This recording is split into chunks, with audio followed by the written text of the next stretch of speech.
കാണും. അതുകൊണ്ട് ആഴ്ചയിൽ ഒരിക്കലെങ്കിലും നമ്മൾ ഒരു പാക്ക് ഇടുകയോ സ്ക്രബ് ചെയ്യുകയോ ചെയ്യണം. അപ്പം നിങ്ങൾക്ക് ഇതിന് രണ്ടിനും നേരമില്ല, അപ്പം നമുക്ക് ഈ സ്ക്രബും പാക്കും കൂടെ ഇടാം.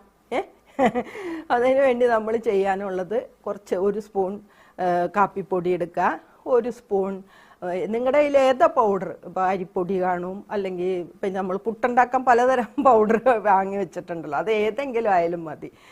പിന്നെ റാഗി പൗഡർ ആയാലും മതി, പിന്നെ കടലമാവ് ആയാലും മതി, എന്തായാലും മതി. അപ്പോൾ നമുക്ക് 1 സ്പൂൺ കാപ്പിപ്പൊടി എടുക്കുക, 1 സ്പൂൺ കടലമാവ് എടുക്കുക, അത് മിക്സ് ചെയ്യാൻ ആവശ്യമായ തൈരും കുറച്ച് പഞ്ചസാര, ഒരു നുള്ളു പഞ്ചസാര ഇട്ട് കഴിഞ്ഞാൽ അത് മുഖത്ത് അപ്ലൈ ചെയ്യുക. അത് അപ്ലൈ ചെയ്ത് ഉണങ്ങിക്കഴിയുമ്പോൾ നമുക്കത് നന്നായിട്ട് മസാജ് ചെയ്ത് മാറ്റാം. അപ്പോൾ സ്ക്രബും നടന്നു, പാക്കും നടന്നു.